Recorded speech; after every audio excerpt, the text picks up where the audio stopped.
As micro, pequenas e médias empresas, os grandes custos, aquilo que pesa fundamentalmente das micro, pequenas e médias empresas, são três questões.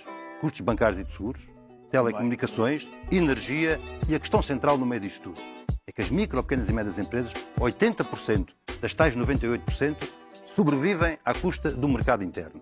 E se não há mercado interno, o mercado interno são os salários e são as pensões. Não é mais nada. Interno. Se não há mercado interno capaz de suportar estas empresas, é o grande drama destas empresas. Ou nós caminhamos no sentido de elevar as condições de vida do nosso povo, daqueles que trabalham, daqueles que trabalharam a vida inteira, da juventude que nós precisamos cá viva, cá estude, cá trabalhe e com a sua dedicação para pôr o país a funcionar e desenvolver, e que respondemos de uma vez por todas às necessidades da maioria, ou então ficamos entregues a estes partidos que querem apenas corresponder aos interesses de uma pequena minoria. Essa minoria que o André Ventura defende, a única minoria que o André Ventura defende é esta, é dos grupos ignorantes. Tem sempre as conversas das minorias, mas a única minoria que defende é exatamente esta, é dos grupos ignorantes. Que hoje vai rolar o tchê tchê tchê tchê tchê